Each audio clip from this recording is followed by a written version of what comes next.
Hoy, matanda! Anong ginagawa mo dyan? Ha? Di ba dapat napupunas ka ng sahig? Ba't ka nangyayarang dyan sa trabaho ni Pao? Ha?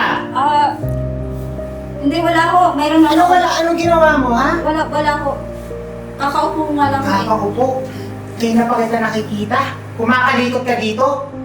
Anong ginagawa mo? Alam mo, ikaw ba yung dahilan kung bakit bumababa yung mga sales sa kumpanyong to? Ha? Hindi ho. Anong hindi? Wala ko. Huli ka. Alam mo, pwede kita tanggalin sa trabaho eh. Alam mo ba yon?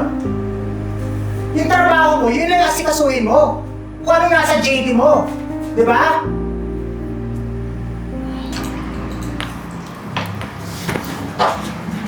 Ay, ano ba? Ayusin mo naman yung trabaho mo. Ay, sir. Mag-map ka na lang, hindi pa maayos, nakakapatid ka pa. Sir, sorry ho. Basa ho kasi yung baka ho kayo madulas. Minamap ko lang po mabuti. Ah, ganon. Eh, tanga ka ba?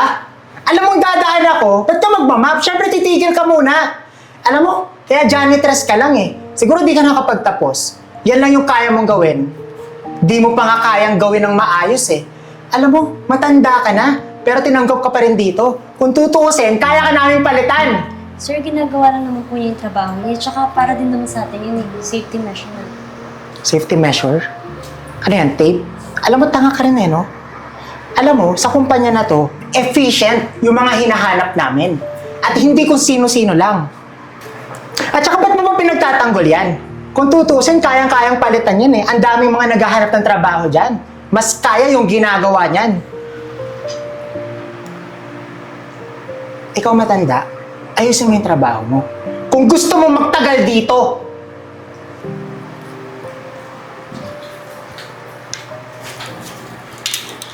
Ay, pasensya ka na ah. Ganun talaga yun eh.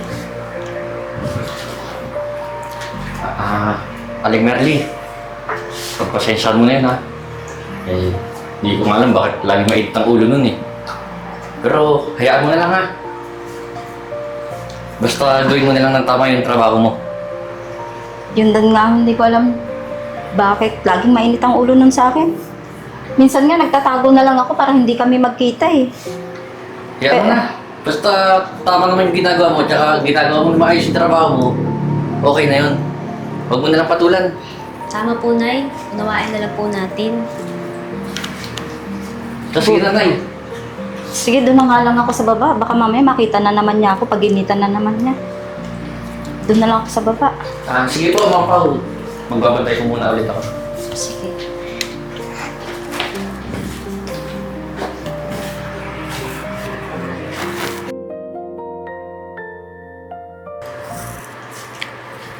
Bali gagawin mo, puntahan mo yung sales, tapos hanapin mo lahat ng mga lapses natin, tapos lagyan mo ng additional fee na 800 pesos. So, parang may mali dito siya. Mali, anong mali? Sir, magandang umaga po. Anong maganda sa umaga? Anong nangyayari sa sales natin? Bakit bumababa? Sir, market conditions lang po. Bababa po talaga yung demand eh. Ano, pababayaan na lang natin? Wala tayong gagawin? Hindi sir, inaayos naman po namin lahat at saka nakikipag-cooperate rin po kami sa other departments para magtuloy-tuloy po tayo kahit na medyo mahal po yung mga bilihin. Alam mo, hindi ko kailangan yung mga explanation nyo. Ang kailangan ko dito, result. So, ginagawa na po namin lahat eh. Actually, may konting inconsistency pero pinifix naman po namin ngayon. Minor lang yun. Hindi yun yung dahilan ng losses. Hindi sir. Pero kami po bahala. Maayos din po namin yun. Tapos sasendan po namin kayo agad ng report within tomorrow, earliest at 8 a.m. Gusto ko, pagpasok ko sa opisina bukas may result na yung ginagawa nyo. Yes sir. Makakasa po kayo. Pasensya na po. Huwag kang magsasabi ng mga ganun. Kasi lalong magagalit si sir. Gusto ko lang naman maging transparent kay sir. Tsaka din naman siya naman talaga siya eh. Sige na, ituloy mo na yung trabaho na pinapagawa ko sa'yo. Balikan kita ha. Sige.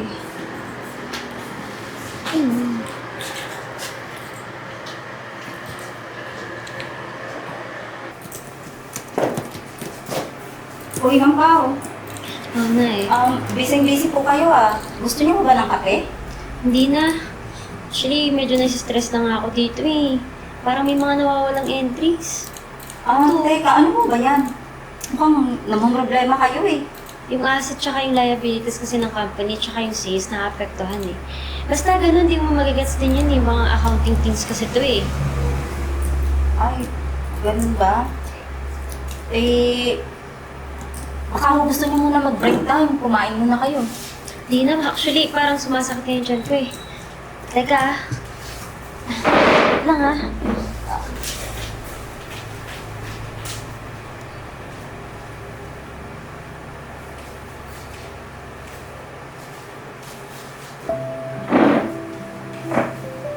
Teka.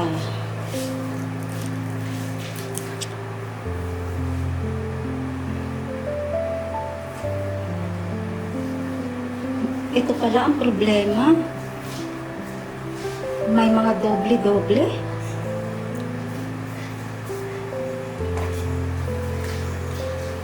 At, teka. Lalaman natin yun. Kung nasaan pupunta.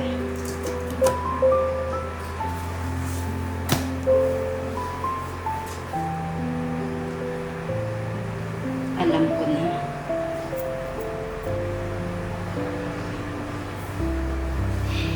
Hoy, matanda! Anong ginagawa mo dyan? Ha? Di ba dapat napupunas ka ng sahig? Ba't ka nangingialam dyan sa trabaho ni Pao? Ha? Hindi, wala ko. Mayroon Ano wala? Anong ginawa mo, ha? Wala ko. Kakaupo nga lang. Kakaupo. Kaya na pa kita nakikita.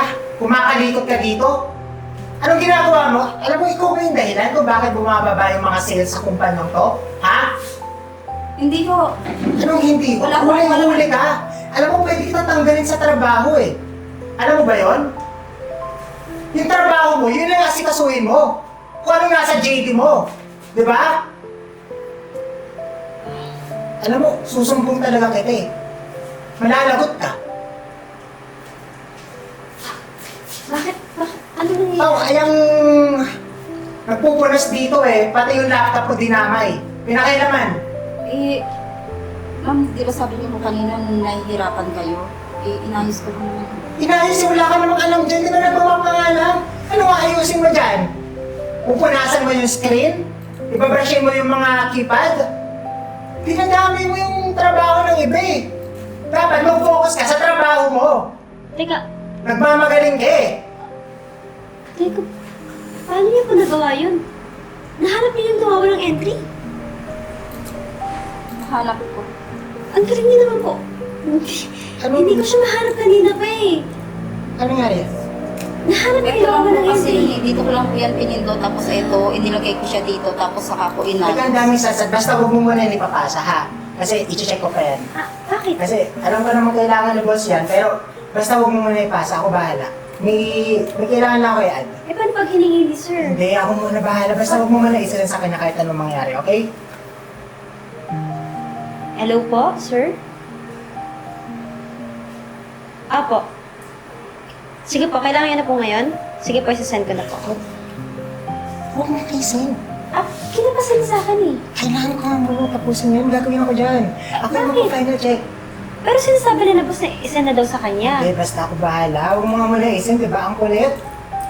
Send ko na. Ba't ko sinend? Bobo ka ba? Sabi ko nga wait lang, di ba? May gagawin ako doon. Eh, sabi ni Sir Asap daw eh. Kasi di ba may pinacheck sa akin mas mataas position ko sa'yo, di ba? Eh, okay naman na-check ko na, di ba? Tsaka, ang galing din natin, Merly. Pinakailaman, tapos isa-send mo? Oh. Ano ka ba? Di mo man lang pinapacheck sa akin. Asap kasi kailangan na natin yan para sa sales natin. Para ma-monitor na ni Sir. Bakit ba? Wala naman akong ginawang mali ah. Napahamak ako dyan, Ano Pao. mo papahamak? Siyempre, kailangan mag-final check before sending it to our boss. Bakit wala ka ba tiwala sa akin? Ano nangyayari, Abra? Sir, sir, pinakailaman po kasi yung laptop ni Pao. Eh, siguro, may mali po dun sa sinend sa inyo. Mukhang may kailangan kayo paliwanag ata sa akin. Hindi, sir. Sir, nagka-problema po kasi itong magaling na janitress nangingialam. Pagpasok ko dito, sir, pinapakay naman yung laptop ni Pao. Hindi niya naman trabaho to eh. Huwag ka lang manisi, Abra. Nakita ko na lahat. Kaya naman pala tumawaba yung rates eh. Dahil may ibang transaction ka. Ano? Di mo ba aminin? Sorry, sir. Eh, kailangan ko lang naman kasi maghanap ng pandagdag kong personal na kita eh. Pero yung pagnakawan yung company, hindi tama yun. Sir, pasensya na po. Hindi na po mauulit, promise. Last na po yun. Pasensya? Mas mabuti pa, pumunta ka sa office mo, kunin mo lahat ng gamit mo doon. Sir, huwag naman ganun, sir. Sige na! Kung gusto mo, pakalagdag pa kita sa gwardiya. Sige, sir. Sir, actually, ang galing po ni Nanay Merlin. Nahanap niyo po yung nawawalang entry kaya nasan ko po kagad sa inyo yung file. Ang ibig mo sabihin, hindi ko yung gumawa na? Hindi po. Tinulungan niyo po ako makahanap ng mga bagay na hindi ko nahanap. Ang galing niya po parang may experience po siya. Ang totoo po nun, sir, maliit na bagay lang po yun. At tinulungan ko lang po siya. Dahil kanina po namumroblema po siya kung paano aayusin eh. Alam mo, Nanay Merly, hindi maliit na bagay yung ginawa mo. Pwedeng ikabagsak ng company na to, yung ginagawa ni Abra. Pero, salamat sa'yo dahil naayos mo yung mga data at nakita ko kung saan yung mali. Wala po yun, sir. Kaya pala, matanong ko lang, nakapagtapos ka ba ng pag-aaral? Katunayan yan, sir, nakapagtapos po ako ng accounting. Oh, bakit janitor sinaplayan mo? Umalis na po kasi ako sa dati kong trabaho. Eh, sabi ko kasi ng mga anak ko, kailangan ko na daw mag-resign. Eh, ang boring naman po kasi sa bahay. Kaya kahit maliit na position lang, naghanap ulit ako ng trabaho. Alam mo, total naman wala na si Abra. Baka gusto mong ikaw na yung maging head ng accounting. Oh, nice! Talaga po ba, sir? Oo naman. Kahit po matanda na ako, tatanggapin niyo pa rin ako dito. No ba? Wala naman sa edad yung pagtatrabaho ng maayos tsaka yung talino. Wala sa edad yan. Nasa tao yan. Katulad yan, si Abra. Diba? Bata pa, pero tignan mo naman yung ginagawa. Puro panlalamang sa kapwa. So, ibig bang sabihin yan, tinatanggap mo yung ano ko? Sino ba naman ako, sir, para tumanggi? Eh, si Pao ka naman ang bait-bait sa akin. Kaya, tatanggapin ko po, sir. Salamat Paano? po. Congratulations ha. Salamat po, sir. Bukas sa bukas, mag-report ka sa akin sa opisina para mapaayos natin yung mga documents mo para ma-hire ka na bilang head of accounting. Salamat po, sir. Congratulations, Thank you so much po. Pao, thank you sa pag-send mo sa akin ng details ha. Thank you po, sir. Thank you. Oh, naman, congrats na yun. Ay, salamat din sa'yo ha, kasi ikaw yung tagapagtanggol ko. Well, good luck po. Good luck. Tara mo ulit tayo dito sa main. Para kasi may good luck. Kapag ganun kasi may nawawala, ito lang lagi mong pipindutin mo. Yan. Yan, yung mga transaction na yan.